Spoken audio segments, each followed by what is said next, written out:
கிருஷ்ணகிரியில் அனைத்து துறை சங்கங்களின் கூட்டமைப்பு சார்பில் 21 அம்ச கோரிக்கைகளை வலியுறுத்தி மாபெரும் கண்டன ஆர்ப்பாட்டம் நடைபெற்றது.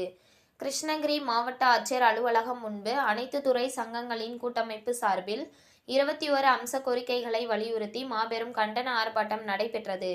இந்த கண்டன ஆர்ப்பாட்டத்தை மாவட்ட முதன்மை கள அமைப்பாளர் கார்த்திகேயன் தலைமையில் நடைபெற்றது.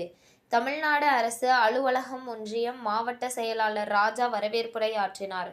தமிழ்நாடு அரசு அலுவலக ஒன்றிய மாநில துணைத் தலைவர் நந்தகுமார், மாநில செயலாளர் கிருஷ்ணன், முன்னாள் மாவட்ட செயலாளர் பன்னீர்செல்வம் ஆகியவர்கள் சிறப்புரை ஆற்றினார்கள்.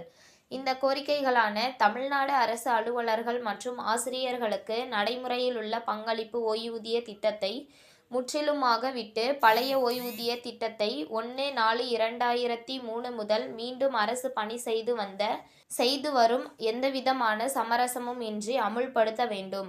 பங்களிப்பு ஓய்வூதிய திட்டத்தில் அரசு அலுவலர்கள் மற்றும் ஆசிரியர்களிடம் பிடித்தம் செய்யப்பட்ட தொகையையும் மற்றும் அரசின் பங்களிப்பு தொகை மற்றும் வட்டி ஆகியவை சேர்த்து அனைவருக்கும் அவருடைய வங்கி கணக்கில் பொது வருங்கால வைப்பு நிதியாக வழங்கிட வேண்டும்.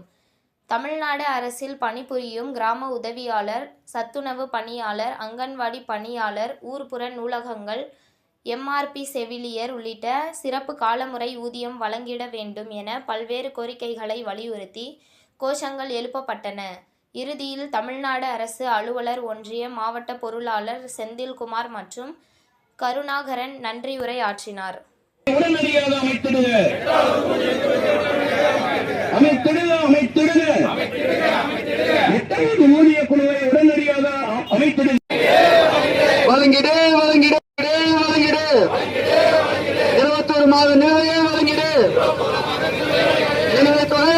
உங்கள் தேடல் நியூஸ் சேனலை லைக் பண்ணுங்க, ஷேர் பண்ணுங்க, கமெண்ட் பண்ணுங்க, ஆல் பெல் பட்டனை கிளிக் பண்ணுங்க, மறக்காம சப்ஸ்கிரைப் பண்ணுங்க.